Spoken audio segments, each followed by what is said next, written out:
deegaano ka tirsan Puntland waxaa la soo gudboonaaday xaalad cakiran kadib markay dabayaaqadii bishii la soo dhaaftay ku dhufteen roobab watay dabaylo iyo daadad xooggan oo goodoon ka dhigay marinadii u muhiimsanaa deegaano ku yaalla bariga fog ee Soomaaliya kuwaas oo ay sababtay inay adkaato xog iyo xaajo laga helo nolosha dad kor u dhaafaya qiyaastii 20,000 oo qoys oo ku goodoomay labadii toddobaad ee la soo dhaafay dhulkan oo masaafo badan ka durugsan wadada laamiga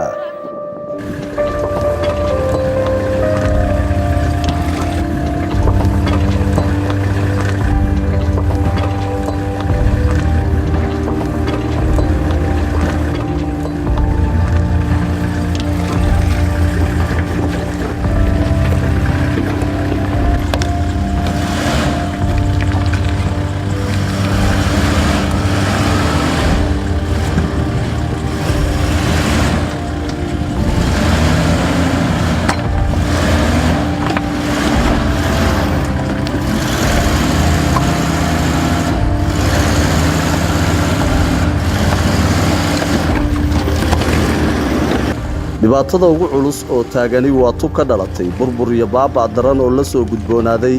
marna muhiim u ahaa dadka iyo gaadiidka u kala gooshi jiray dhul badan oo ka tirsan gobolada Bari iyo Gardafuu waxaana dumay jidadkii isku xireeyay tuulooyinka iyo magaalooyinka kalaale Gumbax Xaafuun Hurdiya Dardaare Foocaar Daldoore Hoosingaaba Taageer Waadi Khayr Baargaal Fadoolo tooxin saynweyn sanyar ceellaas ceelquud bareeda caluula xaabo geesaley murcanyo dhurbo iyo dhul kale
lafa goroyo waa magaca dhabaha ugu weyn oo halbowlaha u ah isu gudubka gobolka Gardafuu waxaa burburay 46 goobood oo kamid ah halka qaybta buuraleyda oo dhabahaas kamid ah 36 goobood oo kale ay go'go'een waxaana kamid ah meelaha dhibaatada ugu culus gaadhay laga soo bilaabo deegaanka Fogoolo ilaa iyo deegaanka Buuq oo qiyaastii isu jira masaafo gaaraysa 20 kiiloomitir si la mid ah waxay waxyeello u soo gaadhay marinka dalcadda kalaale oo isna xiriiriya degmooyinka Baargaal Gumbax Xaafuun iyo tuulooyin badan oo ay ka mid tahay tuulada Hurdiya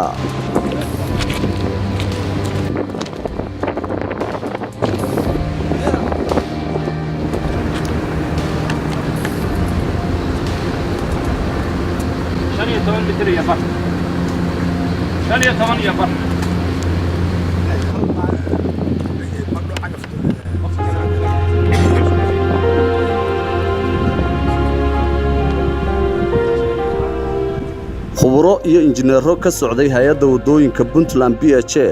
ayaa toddobaadkii la soo dhaafay u tagay halkaas qiimayn iyo kuurgal ku aadan waxyeelada gaadhay wadooyinka xogaha ay soo ururiyeen waxaa ka mid ah boholo iyo togog cusub oo inta badan roobabku ay ka sameeyeen dhulka waxaana kooxdan ka socotay PHA ku adkaatay gaadiidkay wateen inay ku tagaan deegaanada qaar goodoonsan taas oo ay uga maarmi waayeen masaafooyin gaaraya 18 kiiloomitir lugtooda inay maalaan si ay macluumaad dhammaystiran ugala soo noqdaan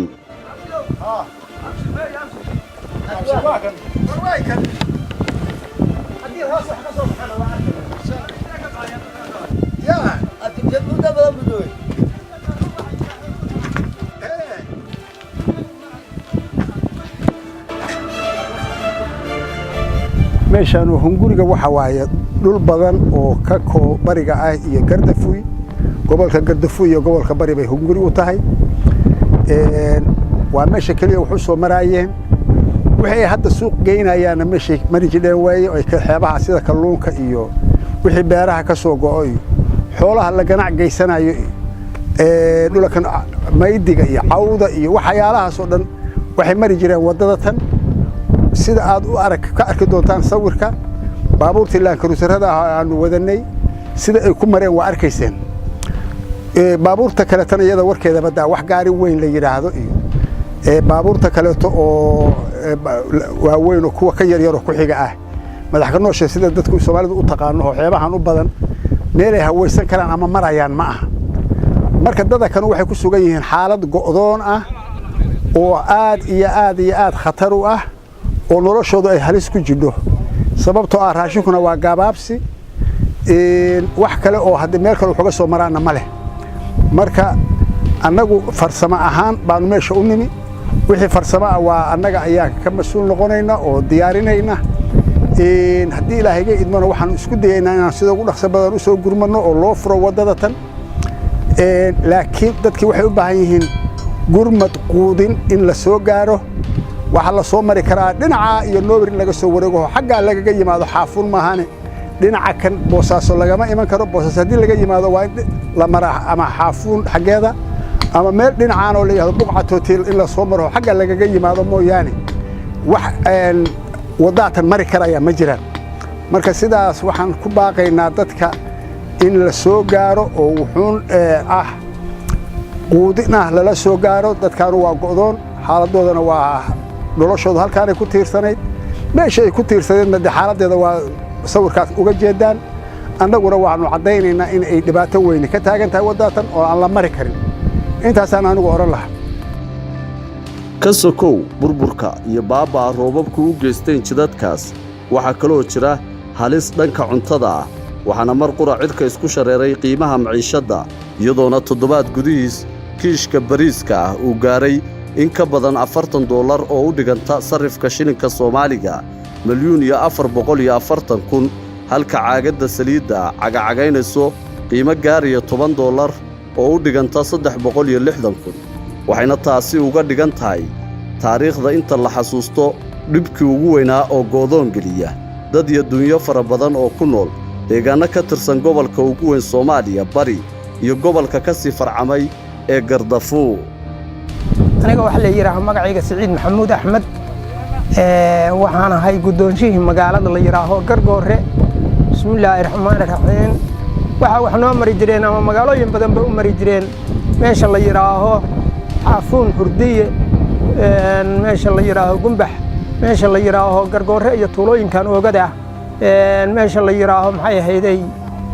ilaa Caluule degma Caluule waxa soo dhan waxay oo ahayd jidiinka wax noo